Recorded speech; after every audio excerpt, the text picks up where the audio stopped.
In the days that I taught clinical psychology, I would teach about marriage, sexuality, and the like. And I'd have my clinical graduate students read marriage manuals. Essentially, what you try to do in marital therapy is you try to get people to fight better. So it turns out couples have the same fight every day, just in a different guise. So you're trying to get people to fight more constructively. So you're essentially trying to take insufferable marriages and make them barely tolerable. So that's not what positive psychology says to do. Positive psychology is interested in the question how to take a good marriage and make it even better, a good relationship and make it even better. So some positive psychology marriage counselors in California ask the question, instead of doing what the marriage manuals tell you to do, in which you look at how you're coping with bad events better as a couple, they ask, how do you celebrate together? How do you deal with good events? And so here's the exercise we're going to talk about. It's called active constructive responding. So when your spouse comes home from work, for example, with a victory, what do you say to her?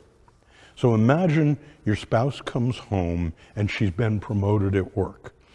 What do you say? What then ensues?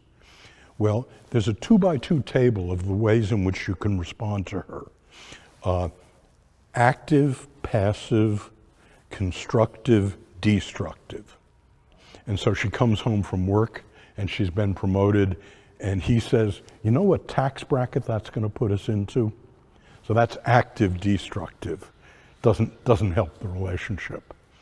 The most common form, which is what I did, is passive constructive. And that's, congratulations, dear, you really deserve it. That has no effect. It's wallpaper. There's also, by the way, passive destructive, which is, what's for dinner? The only thing that works, and it doesn't come naturally, you have to learn it, we script it and teach you how to do it, is active constructive. Now, in active constructive, what you're trying to do is get her to relive the experience of being promoted. And so, for example, it might start in the following way. You know, dear, I've read the reports you wrote to the corporation for the last year, and that last one you wrote on retirement is really the best fiscal document I've read in my 25 years of corporate life. Now, exactly what did your boss say to you when he told you you were promoted? And she tells you. He said, well, where were you? And how did he start the conversation? So you're getting her to relive it. And then, so she starts to relive it. And then, what do you think the real reasons you got promoted are? What are the highest strengths that you've shown that have gotten you promoted? And how can you use those more with the kids and at church?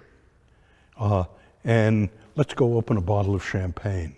Now, it turns out when you teach couples to do that, love goes up, sexuality goes up, and the divorce rate goes down. And active constructive responding to good news is not just about couples. It's certainly about friendship and about the workplace as well.